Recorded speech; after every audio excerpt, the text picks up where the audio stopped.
ఆ రోజు మా ఇంటి దేవుడైన అశ్వత్థనారాయణ స్వామి గుడికి అయితే వెళ్దాం అనుకున్నాము. ఇంకా నేను మార్నింగే లేచి ఇలా పూజ చేసేసాను అనమాట. ఇంకా బ్రేక్ఫాస్ట్లోకి అయితే ఉత్తప్పం వేశాను.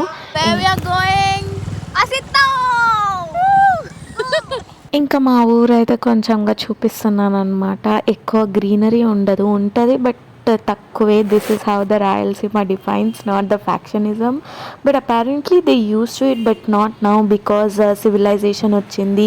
People has change, the days are evolved కదా. ఇంకా దారంతా అయితే ఎన్ని పొలాలు కనిపించాయో, ఫుల్ అరటి చెట్లే అనమాట ఎక్కడ చూసినా కూడా. ఇంకా చాలా వెజిటేబుల్స్ తోటలు కూడా చాలా కనిపించాయి. ఇక్కడ టెంపుల్కి అయితే రీచ్ అయిపోయాము. ఊరి పేరు అయితే అశ్వత్థము, టెంపుల్ పేరు అశ్వత్థనారాయణ స్వామి వారి టెంపుల్.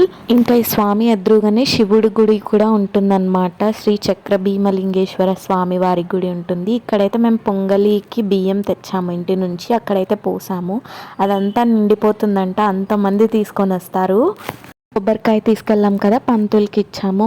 పంతులు కొబ్బరికాయ కొట్టి ఇంకా అందరికీ తీర్థం అయితే ఇచ్చారు. ఇంకా ఇక్కడ శివుడి గుడి కూడా దర్శనం అయిపోయింది మాకు. ఆ రోజు అయితే అక్కడ గుళ్ళో కూడా ప్రసాదం అయితే పెడుతున్నారనమాట. పులిహోర, స్వీట్లో పాయసం, ఇంకా ఆలు కుర్మా కూడా పెట్టారనమాట పులిహోరలోకి. ఇంకా ఎదురుగానే నాగులుంటే అక్కడ పాలు పోసి ప్రదక్షిణలు చేసి మొక్కున్నాము.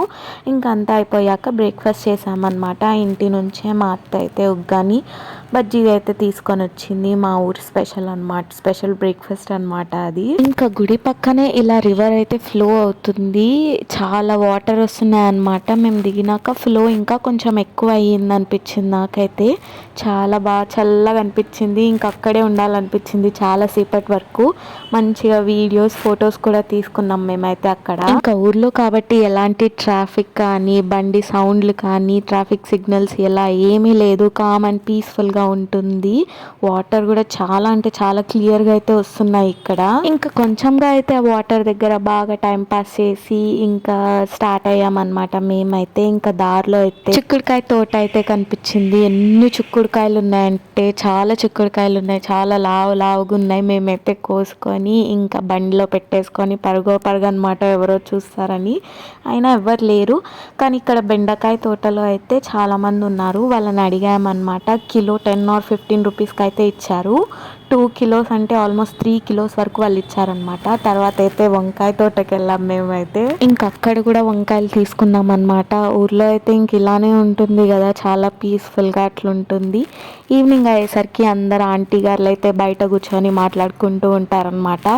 మా అత్త అయితే ఎవరింట్లో ఎంత అన్నం వండుకున్నామో అక్కడి నుంచి స్టార్ట్ చేస్తుంది అనమాట. అది కూడా పెద్ద వింత వాళ్ళకి, అది కూడా పెద్ద విషయం లాగా చెప్తుంది మా అత్త అయితే. ఇంకా ఏ ఫెస్టివల్ కైనా కూడా ఓలిగలే స్వీట్ గా చేసుకుంటారనమాట. మా అత్త అయితే కుడాలు చేసిందనమాట ఈసారి. ఇంకా ఇంటికి ఎవరు వచ్చినా కూడా ఫస్ట్ అయితే ఓలిగలే పెడతారనమాట. ఇంకా ఏ పండగకైనా కూడా అదొక స్వీటే చేసుకుంటారనమాట వీళ్ళు. ఇంకా మేమైతే గుడి నుంచి వచ్చేసాక నేనైతే కుకింగ్ స్టార్ట్ చేశాను, మా అత్తయ్య వాళ్ళకి ఇచ్చేసి రావాలని. ఇంకా ఆ రోజు లంచ్లోకి అయితే మా అత్తయ్య ఇట్లా బగారన్నం ఇంకా ఆలు కుర్మా అయితే చేయమని చెప్పింది. ఇంకా అన్నీ అక్కడ రెడీగా పెట్టిందనమాట. నేను వచ్చి ఫాస్ట్గా చేసేసి మా హస్బెండ్తో అయితే ఇచ్చి పంపించాను. ఇక్కడ మా అమ్మమ్మ కూడా తింటుంది, టేస్ట్ చాలా బాగుందని చెప్తుంది. ఆయన ఏమో ఏం బాగాలే కదా అంటున్నాడు అనమాట.